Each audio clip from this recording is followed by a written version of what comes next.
Good evening. Ira Epstein of Linn Associates with your metal market wrap-up for this Wednesday, May 12th, 2021, and the time right now, I guess we're after around 7-something in the evening.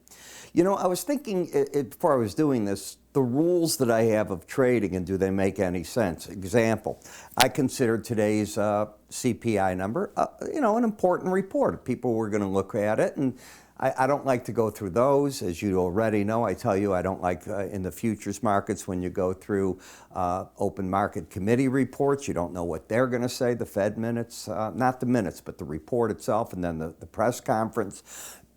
There are certain things. So today's number came out hot. A lot of inflation, 4 times what the market was looking for. The biggest components were used cars and car rentals. Okay. So now what is the glass? Well, we had a big miss on the jobs data, right? A terrible miss. We're supposed to get 1 million jobs. We got 200 and some odd. Now we got 4 times the amount of inflation. The first report picking that up. So I'd call the glass half full for the Fed, but these individual reports, they're each one report, they're not going to move the Fed. The market's looking for the transitory number on inflation. It's getting it, but I think it got it in the wrong components. It needs to get inflation from wages. It needs people back to work. And we just had another blow to the market where the Republicans have told the president they're not going to compromise on tax increases to do an infrastructure program, but they want to do an infrastructure program. In other words, let's just add to this whole roll of debt like we did for the COVID and so on, if that makes sense. If it doesn't, maybe this isn't the time. So, got to think those things through. Now, the day of the report, you saw the markets tank, you saw interest rates go up. Interest rates are the enemy of the gold market. So the gold market started getting hit. We were just in the 1840s. We're further down. But silver's still in the 27 range. The copper market was in the 480s. It hasn't given up all that much. The dollar opened tonight. It's not on fire with higher interest rates, and yet people will tell you that's the case. And as you can see, the bonds and notes, well, you went to 168 in the note. That's a big number. But will it be able to stay up there? Again, the Fed thinks a lot of this could be transitory. Your energy market's down tonight because the Colonial Pipeline got turned on at 4 o'clock. Now, they don't just turn it on and all the oil goes through it. None of us, at least I don't know, how they got it turned on. I don't know if they paid money. I don't know if they were able to break the hack. We'll probably never know the real stories. Okay? Maybe we will. I don't know. All I care is that it's doing it. In the grain market, we had a rather interesting day in those markets, and I'll talk about that a little later. Suffice to say, as we're going to go to a weekly chart here on the gold. I don't know why I turned that way, but I did. It's late, and I'm exhausted from today. You've got a weekly area chart of closes that is still over the 18-week average. It is down not quite 1% for the week, down $15. Okay. When we take a look at this action, that's distribution. And when you put on the swing line, you get to see that you now have a pattern of lower highs, lower lows. Now, if on Thursday or Friday, this high is taken out, that would be what I call a bear trap. Why bear? Because you had an outside day to the downside. And when it's to the downside, it means the bears grabbed control. They took control of the market there. Let's assume that doesn't happen. So right now the trend is down, okay? Where's the 18-day average? Over here. The market's over it. So which way's the bias? The bias is up. I define bias in the relationship to price. If the price is over the red line, the 18-day average of closes, the filter on the swing line is up. The swing line's pointing down. The two nullify each other out. I look at Bollinger Bands, and my gosh, if you're not taking my Bollinger Band course, shame on you, okay? This is part of that whole thing. And then we get over to here. So you have a market, and I just want to point this out. So we get both numbers over 80 in the slow stochastic on this bottom indicator. And the first time they did that was Monday. Here is Tuesday. You got 2 days in a row of it. 3 days in a row of it for Wednesday, all right? In tonight's action, you're losing that. So the problem for the market's going to be this. It can afford to lose this reading into the 70s or whatever early on. But if it closes under 79, the odds strongly favor this price is coming back here. There's no reason to buy the market other than, and I want you to listen to this, other than it's embedded. The way I teach it, you're now looking at a certain moving average, and if you lose that embedded reading, you're not buying the market. You lost it right away. You lost it on the open.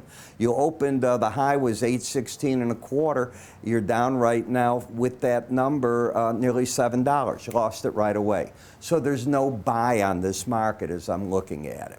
When I come to the gold-silver ratio, silver's doing just fine. It's just hanging in there against the gold, still has an edge on it as long as it stays under that number. And the silver market never even tried to embed. It just simply got overbought, and now it's turning itself down. I'm looking for support back at 26.67. And no, I am not saying it has to go there. I am saying it's not a buy. And I am saying the odds strongly favor that these three levels are support. The 200-day average, the 100, and the 18. The market had to move up. Shakeout could be here right now.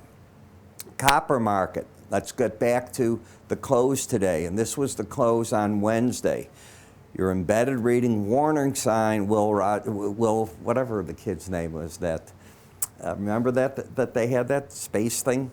Well, you didn't close under 79, but now you opened under 79. Yeah, I think the pros are coming out right here tonight. I don't think they're bearish. I think they're coming out. They'll wait and see if they should go back in. That's not a bad play. You're not that far off from the high that the market made of 488, and I think they're coming out right now. The market's 472. They're catching most of the trade.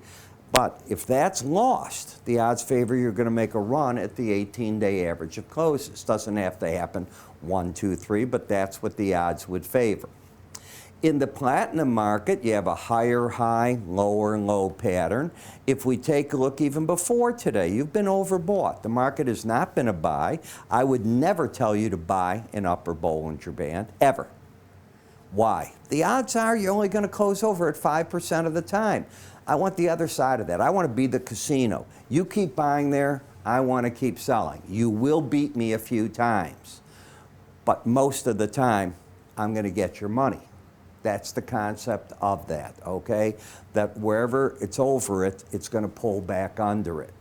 That's the concept. Can you run it sometimes? Of course you can.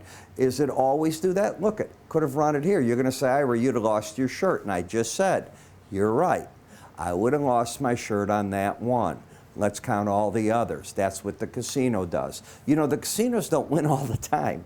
If they did, nobody'd go. There has to be somebody screaming that they had a streak at the table, they hit the blackjack, they hit the machine, right? 2% of the time.